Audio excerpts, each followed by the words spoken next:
আসসালামু আলাইকুম। নিশ্চয়ই আল্লাহর রহমতে সবাই ভালো আছেন। আলহামদুলিল্লাহ আমি ভালো আছি। তো আজকে সকাল সকালে আতপ চাল ভিজায় রাখলাম। রান্নাবান্নার কাজ শেষ করে কিন্তু চালগুলা গুঁড়া করবো। তো এখানে মাছ নামাইছিলাম, জাটকা মাছ আর এই তো সবজি নিছি। তো আমরা যারা গ্রামে থাকি আমরা কিন্তু সবসময় মানে শীতের সময় আমরা বাহিরে রোদের মধ্যে বইসা কিন্তু কাটাকুটি করি। তো দেখেন ওই তো আমার দেবরের ছেলে। তো ও কান্না করতেছে আমার কাছে আসার জন্য। ওর মারে টানতাছে আরকি। তো আসলে গ্রামের বাড়িতে এই জিনিসটা ভালো লাগে। আমরা সবাই কিন্তু বাইরে বইসা কাটাকুটি করি। ওই যে দেখেন আমি আমার ছোট্ট চুলার মধ্যে ভাত বসায় রাখছি। তো কাটাকুটি কইরা তো রান্না বসামু। তো ফুলকপি দিয়া মাছ দিয়া রান্না করবো আর পেঁয়াজ কলি সাথে নতুন আলু দিয়া ভাজি করবো।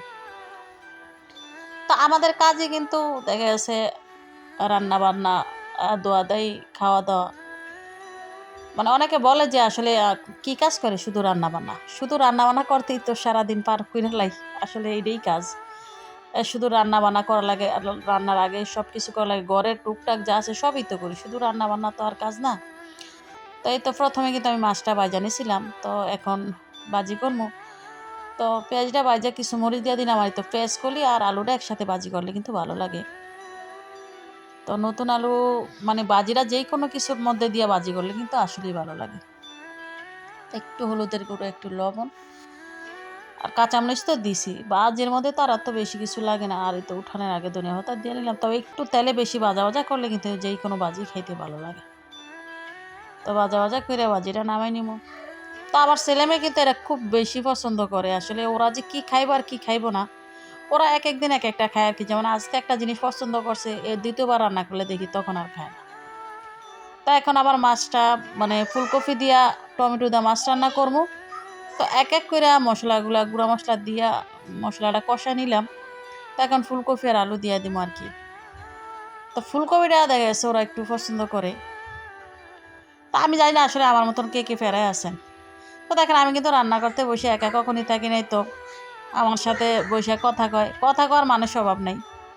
তো যেই কোনো তরকারির মধ্যে কাঁচামরিচ না দিলে কিন্তু আমার একদমই ভাল লাগে না। কাঁচামরিচটা দিলে সুন্দর একটা ঘ্রাণ আসে, খাইতেও ভালো লাগে। তা আমি জানি আমার মতো অনেক আপুরা আছে যে পোলাপান নিয়ে অনেক প্যারায় আছেন যে ওরা মানে রান্না নিয়ে যে আমি কি প্যারা আমি আমার মতো করে কখনোই রান্না করতে পারি না। ওরা খুব যন্ত্রণা দেয়।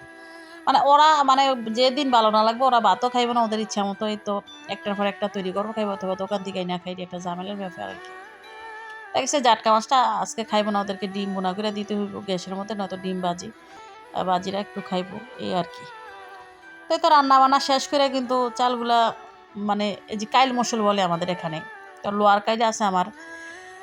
তো এটার মধ্যে গুঁড়া করমু। তো দেখেন গুঁড়া করার সময় কিন্তু আমার সামনে পিছে অনেক মানুষ আছে। আমরা বিকালবেলা রোদের মধ্যে বসছি। তো শীতকালে কিন্তু আমাদের গ্রামের বাড়িতে আমরা সবাই একসাথে বইসা থাকি। একজনে কাজ করলে সবাই কাছে থাকি। তো ধন্যবাদ সবাইকে ভালো থাকবেন সবাই। আল্লাহ হাফেজ।